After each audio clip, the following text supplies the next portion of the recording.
ጤና ይስጥልን የከበረ ሰላምታችን በመላው ዓለም ሆናችሁ ሜዳው ዩቲዩብ ቻናል ለምትከታተሉ ውድ አድማጮቻችን ላይ ድረስ ብለናል። ከናንተ ሆኖ ሜዳው ዩቲዩብ ቻናል እዚህም ሰዓት መርጠን ያሰናዳላችሁን ስፖርታዊ ጥንቅሮች በቅደም ተከተል እያደረስናችሁ ቆይታ የምናደርግ ይሆናል። እስከ ፕሮግራማችን ፍጻሜ ቆዩን። ላይክ፣ ሰብስክራይብ፣ ሼር ማድረግ ዛሬም እንዳይረሳ። ውድ ቤተሰቦቻችን በመረጃ ሰዓታችን በርከት ያሉ ወቅታዊ ጉዳዮችን እናነሳለን። በተለይም የዝውውር ጉዳይ ላይ በስፋት መረጃዎችን ይዘን መተናል።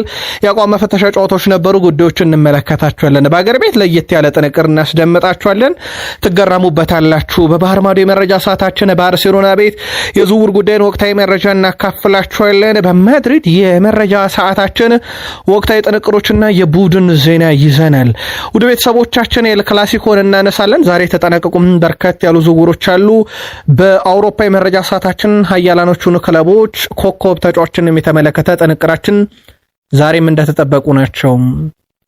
በተወዳጁ የእንግሊዝ ፕሪሚየር ሊግ የቢግ ሲክስ ክለቦች በተለምዶ አንድ ኮከብ ተጫዋች ወደ ስፔን ዛሬ ማቅናቱን አረጋግጠናል። አስቀድመን እናነሳዋለን። ሌላም በፕሪሚየር ሊግ የተጠናቀቀ ዝውውር አለ። ሲቲ ተጫዋች ለማስፈረም ከስምምነት ደርሷል። የአማካኝ ክፍሉን እናነሳለን። የቡድኑን ወሳኝና ቁልፍ ተጫዋች የተመለከተ ልዩ ጥንቅር ይዘናል። ከሲቲ ጋር በተያያዘ ቦርዱ አንድ ተጫዋች ላይ ውሳኔን እኔ ግን አልቀየርኩም እያለ ነው። ሻጭ ክለብ ግን ውሳኔውን ትላንት መቀየሩ ይታወቃል።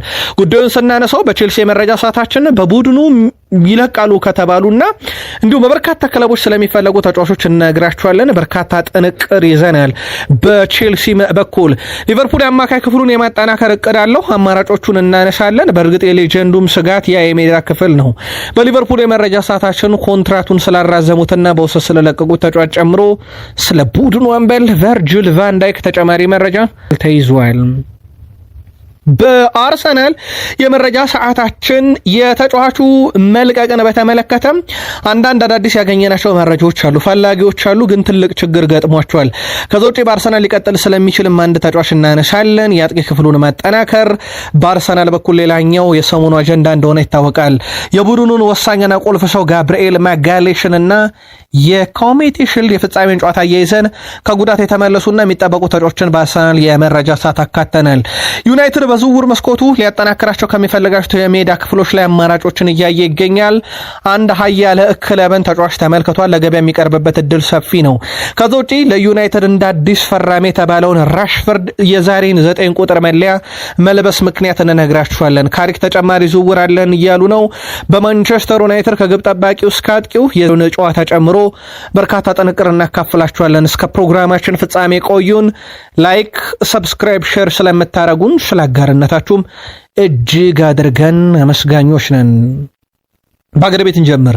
በኢትዮጵያ ፕሪሚየር ሊግ ሁለተኛ አሰልጣኞች እያንዳንዳቸው በሁለት ዓመት ከ20 ሚሊዮን ብር በላይ ደሞዝ የሚከፈላቸው ይሆናል ተብሏል። ሶስት አሰልጣኙ ደግሞ እያንዳንዳቸው ከ15 እስከ 18 ሚሊዮን ብር የሚያስከፍል የሁለት ዓመት ስምምነት ማድረጋቸውን መረጃዎች ይጠቁማሉ። በኢትዮጵያ ፕሪሚየር ሊግ ከፍተኛው የተጫዋች የወር ደሞዝ 1 ሚሊዮን 200 ሺህ ብር ደርሷል እየተባለ ነው። ጭምጭምታ ነው ውድ ቤተሰቦቻችን።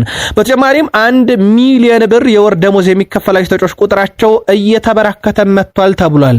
ለሁለት ዓመት 24 ሚሊዮን ብር ይሆናል እንደማለት ነው ውድ ቤተሰቦቻችን። አብዛኞቹ የኢትዮጵያ ክለቦች ከ500 ሺህ እስከ 800 ሺህ የወር ደሞዝ ለተጫዋች ለመክፈል ውል እያሰሩም እንደሚገኙ የውስጥ ምንጮች ሲጠቁሙ ለተጫዋች ደሞዝና አጠቃላይ ወጪ ክለቦች በአመት ከ100 ሚሊዮን ብር በላይ እያወጡ ነው ተብሏል። በአንጻሩ ሻምፒዮን ነው ክለብ የተሸለመው 5 ሚሊዮን ብር ነው ውድ ቤተሰቦቻችን። ገንዘቡ ከየት እየመጣ ነው ይሄ ሁላ ለተጫዋቾች ደሞዝ እየተከፈለ ያለው የሚለው ከዛ እግር ኳሳችን ይገባዋል የሚለው ትልቁና አነጋጋሪው ጉዳይ ሆኖ ቀጥሏል። ሌላኛው የሀገር ቤት መረጃችን የአፍሪካ እግር ኳስ የበላይ አስተዳደር ካፍ ባህር ዳር ስቴዲየም የጥራት መስፈርቱን ባለ ማሟላቱ ለዓመታት አግዶት የነበረ እንደሆነ ይታወሳል።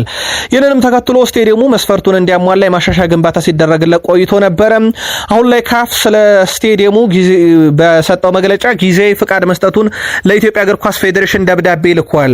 ካፍ የኢትዮጵያ ብሔራዊ ቡድን የአፍሪካ ዋንጫ ማጣሪያ ጨዋታ በስቴዲየሙ እንዲያደርግ ፍቃድ መስጠቱን አክሎ ብሎም ገልጿል። ከሰሞኑም ስፖርቲቭ ቻናል ጉዳዩን በተመለከተ አዲስ ነገር ይኖራል በለናችሁ ነበረ። የአማራ ክልል ባህልና ስፖርት ቱሪዝም ቢሮ ኃላፊ አቶ መላኩ ጸጋይ በበኩላቸው በማህበራዊ ስር ገጻቸውም ላይ ስቴዲየሙ ለዓለም አቀፍ ውድድሮችም ዝግጁ ሆኗል ብለዋል። በቀጣዮቹ ለአፍሪካ ዋንጫ ለማለፍ ከሴኔጋል ጋር የሚያደርጉት የማጣሪያ ሁለተኛ ጨዋታም በዚሁ በባህር ዳር ዓለም አቀፍ ስቴዲየም የሚከናወን ይሆናል። በባህር ማዶ መረጃችን ባርሴሎናን እናስቀድም። ሃንሲ ፍሊክ በዝውውር መስኮቱ ላይ የቡድኑ ወሳኝ አጥቂ ሆኖ እንዲመጣላቸው የሚፈልጉት የዩሊያን አልቫሬዝን ጉዳይ በጊዜ እልባት እንዲሰጥ ይፈልጋሉ ተብሏል። በተለይም አሰልጣኝ ሃንሲ ፍሊክ የተጫዋቹ ዝውውር በተቻለ መጠን የላሊጋ ጨዋታ ከመጀመሩ በፊት እንዲፈጸምላቸው ፍላጎት አላቸው። ለዚህም እንግዲህ ነዴኮ አፋጣኝ እርምጃ እንዲወስዱ ፍላጎታቸውን ገልጿል። አትሌቲኮ ማድሪድ አንሸጥም በሚለው አቋማቸው እንደጸኑ ናቸው። ስለዚህ ከሰኞ ጀምሮ አዲስ ነገር እንሰማለን። ሌላ ከሰኞ ጀምሮ አዲስ ነገር የምንሰማው የሮድሪን ዝውውር ነው። ማሬስካ የሮድሪን ዝውውር በገደምዳሜውም ቢሆን አረጋግጠዋል። ስም አልጠሩም። የዝውውር መስኮቱ ክፍት ስለሆነ የሚለቁ ተጫዋቾች አሉ ብለዋል። አሁን ባለው ሂደት ትልቁ የሚጠራው ወይም ከክለቡ ውስጥ ተሸጠ ተብሎ በዜና ደረጃ ላይ ነገር የሚችለው ሲቲ ቤት ሮድሪ ነው።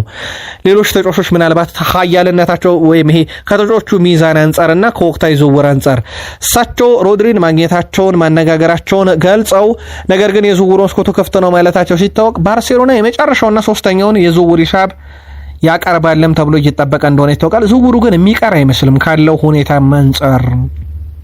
ማድሪድ ደረስን። ኬሊያን እምባፔ አንድ ዓላማ አለን፣ እሱም ዋንጫ ማሸነፍ ነው። በተለይም እንደ ሞሪኒዮ ያለ አሰልጣኝ ደግሞ እንዴት ዋንጫ ማሸነፍ እንዳለብን ያውቃሉ እያለ ነው። ኬሊያን እምባፔ ዋንጫ ማሸነፍ ይገባናል።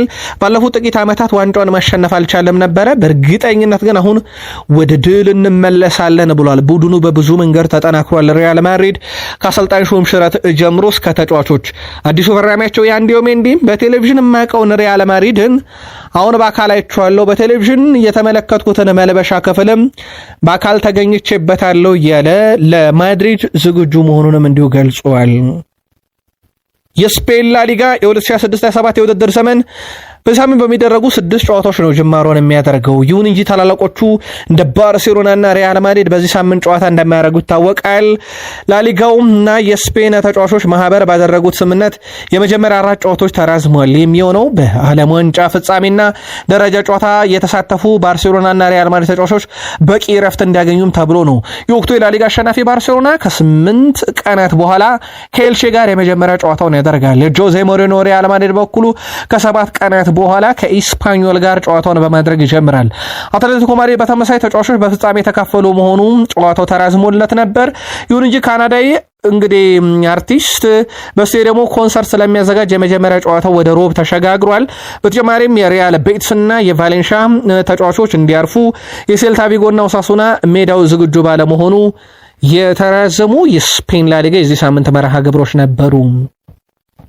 የፈረንሳዩ ክለብ ፓሪስ ሰን ዠርሜን የዓለም ሻምፒዮኑን ፌራን ቶሬዝን ከባርሴሎና ማስፈረማቸውን በዛሬው ዕለት ይፋ አድርገዋል። ፒኤስጂ ተጫዋቹን በ50 ሚሊዮን ዩሮ የዝውውር ሂሳብ የገላቸው አድርገዋል። የ26 ዓመቱ አጥቂ ፌራን ቶሬዝ በፒኤስጂ ቤት እስከ 2031 የሚያቆየውን የ5 ዓመት ኮንትራትም ፈርሟል። ፌራን ቶሬዝ በፒኤስጂ ጎንዛሎ ራሞስ ሲለብሱ የነበረውን የ9 ቁጥር መለያም እንደዚሁ መልበሱ ተረጋግጧል። በጣም አስደናቂ ጊዜን ያሳልፋል ተብሎ ይጠበቃል። በባርሴሎና ቤት የመጫወቻ ደቂቃ ትልቁን ከነበረ አሁን እንግዲህ ለባሎን ዶር በርካቶች የሚጣጩበትን ፓሪስ ሰን ዠርሜን ተቀላቅሏል። በእርግጥ ከዚህ ጋር በተያያዘ ዴዛይር ዶዌ በፓሪስ ሰን ዠርሜን መልበሻ ክፍል ውስጥ ስለ ባሎን ዶር እየተወራ አይደለም ብሏል። ግን በርካቶች ያጩት ክለብ ከፓሪስ ሰን ዠርሜን እንደሆነ ይታወቃል። ለማንኛውም ፌራን ቶሬዝ በይፋ የፓሪስ ሰን ዠርሜን ተጫዋች ሆኗል። ከዚህ ዝውውር ባርሴሎና ወደ 50 ሚሊዮን ዩሮ ገንዘብ መቀበል ችሏል። ለኛ የሚሆን ተጫዋች ማግኘት ከብዶናል የሚሉት ሉዊስ ኤንሪኬ ናቸው። ፈገግታ የሌለው ተጫዋች ካለ ሌላ መፍትሄ መፈለግ ይሻላል ያሉት አለቃው የፒኤስጂ አሰልጣኝ ሉዊስ ኤንሪኬ ለቡድናቸው የሚስማማ ተጫዋች ለማስፈረም እንደተቸገሩ ገልጸዋል። ብዙ ተጫዋቾች እኛን መቀላቀል ይፈልጋሉ ያሉት ኤንሪኬ፣ ነገር ግን እኛ የምንፈልገው ነገር መላመድ የሚችል ተጫዋች ማግኘት ከብዶናል ብለዋል። ብዙ ተጫዋቾች ለኛ ያጫወት እቅድ የሚሆን ብቃት የላቸውም ነው ያሉት ሉዊስ ኤንሪኬ። በሌላ በኩል አንድ ተጫዋች ወደዚህ መጥቶ ፈገግታ ከሌለው መፍትሄ መፈለግ የተሻለ ነው እያሉ ነው። ስም አልጠሩም፣ ምንም ጥርጥር የለውም። ብራድሌ ባርኮላን ማለታቸው ግን በውስጥ አዋቂነት የታወቀ ነው። ምክንያቱም ብራድሊ ባርኮላ በዩኤፋ ሱፐር ካፕ የፍጻሜ ጨዋታ አስቶን ቪላ እንደለባረጉበት ጨዋታ ላይ በእርግጥ ምንም ደቂቃ አልሰጡትም። እንዴት አኩርፎ እንደነበረ የሚዲያ አጀንዳ ነበረ፣ ፊቱ ላይ ይታይ ነበርና ያ ነገር በበርካታ ሚዲያዎች ዘንድ ከተቀባበሉት በኋላ መረጃውን እሳቸው አንድ ተጫዋች ወደዚህ መጥቶ ፈገግታ ከሌለው መፍትሄ መፈለግ የተሻለ ነው ሲሉ ተደምጠዋል። በአውሮፓ የመረጃ ሰዓታችን ውድ ቤተሰቦቻችን ወጣ ብለን የኤዥያን መረጃ እናንሳ። ሮናልዶን በተመለከተ ሮናልዶ አሁን በእግር ኳስ ወደ 976 ጎሎች እንዳሉት ይታወቃል። በነገራችን ላይ ሮናልዶ 36 ፍጹም ቅጣት ምቶችን ስቷል። እነኚህን ጎሎች አስቆጥሯቸው ቢሆን ኖሮ ሮናልዶ አሁን በእግር ኳስ ከ1012 በላይ ጎሎች ይኖሩት ነበር እንደማለት ነው። ነገር ግን ሮናልዶ የሳታቸው የፍጹም ቅጣት ምቶች በዛ 36 ናቸው። ሮናልዶ አሁን 976 ጎሎች ላይ ደርሷል። ወደ 24 ግብ ቀረው እንደማለት ነው። ውድ ቤተሰቦቻችን በዚህ ሲዝን ሮናልዶ ይሄን የሚያደርግ ከሆነ በፊፋ የተመዘገበ ምክንያቱም ከዚህ በላይ ጎሎች ያስቆጠሩ ግን ያልተመዘገቡላቸው አሉ። በተለይም ከፊፋ ኦፊሻል ጨዋታ ጋር በተያያዘ የፊፋን እውቅና ያላገኙ ጨዋታዎች በመሆናቸው ያልተመዘገበላቸው ተጫዋቾች አሉ። ከ1000 በላይ ጎል አስቆጥሮ ኦፊሻሊ ፊፋ በመዘገባቸው ጨዋታ ግን 1000 ጎሎች ላይ ደረሰ። የመጀመሪያው ተጫዋች ለመሆን ሮናልዶ 24 ግቦች ብቻ ይቀሩታል።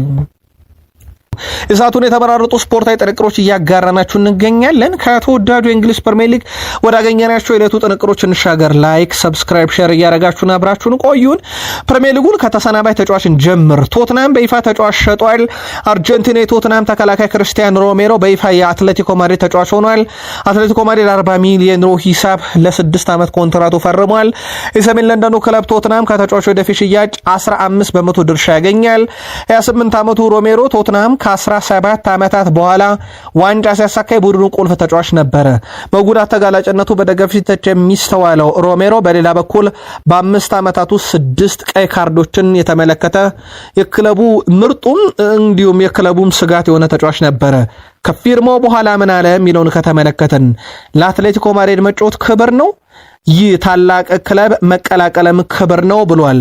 በክለቡ የራሴን ታሪክ ማስቀመጥ ፈልጋለሁ፣ የመጣውትም ይሄን አስተሳሰብ ይዤ ነው ብሏል።